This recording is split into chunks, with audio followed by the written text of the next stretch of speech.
Enfin, ça a été un peu le délai, puisqu'on avait ce délai obligatoire de validation du PLU sous couvert de tomber sous le RNU. Donc délai qui a été reporté une fois, mais on avait voilà, cette pression du délai. C'était ce qui nous a un peu compliqué la tâche.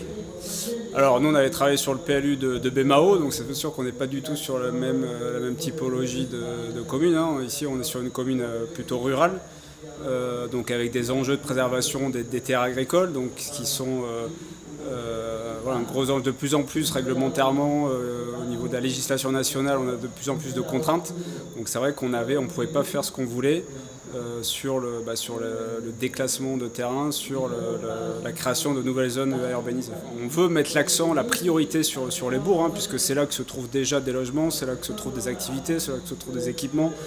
Donc on veut vraiment essayer de dynamiser ces bourgs pour avoir une vie de proximité, éviter de prendre sa voiture pour aller faire les courses, etc.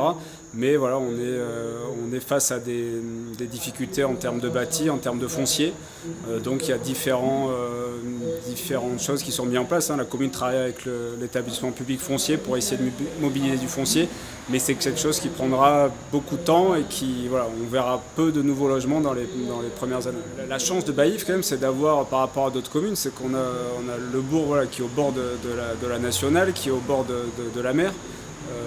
Donc voilà, le bourg est visible et facilement accessible. Donc on peut imaginer qu'on pourrait un petit peu attirer de la population pour vivre un petit peu dans ce bourg via de l'animation, des commerces, etc. Le plus a été mis en arrêt. On arrête le plus, les travaux du plus ce soir. Maintenant, on continue avec la dernière phase de manière à ce qu'au mois de juillet, notre plus soit adopté définitivement. Parce qu'il faudra passer devant la commission. Là, c'est des PNAF. Donc, ce plan local d'urbanisme, c'est un outil qui peut prévoir notre développement durable sur une trentaine d'années.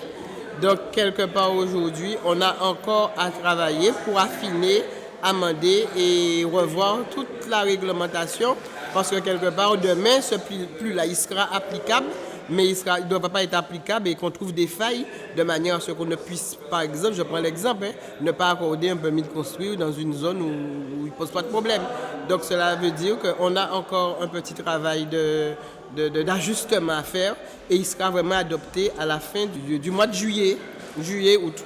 On avait plein de délibérations sur des plans de financement où nous avons reçu des subventions, donc il faut maintenant les matérialiser et continuer à chercher des financements complémentaires.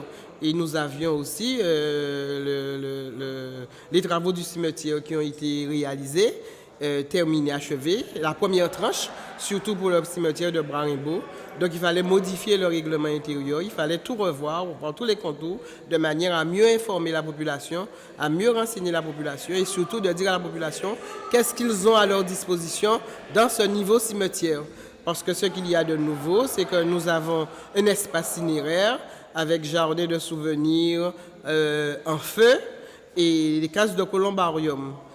Donc il faut prévoir l'attribution de ces modes de concession, de ces modes d'équipement, mais surtout aussi on a adopté une nouvelle formule pour faciliter la population.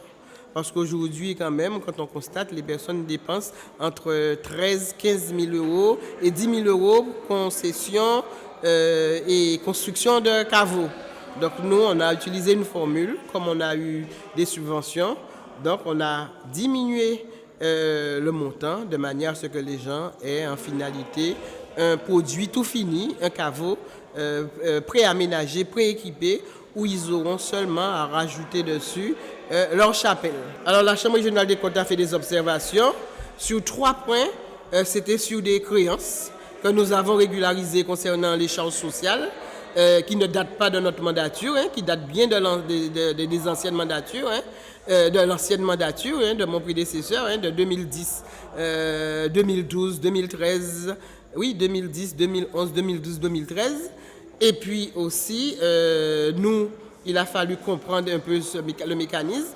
Donc aujourd'hui, on paie les arriérés, toutes charges sociales confondues, plus l'encours Donc le personnel aujourd'hui, les charges sociales sont à jour.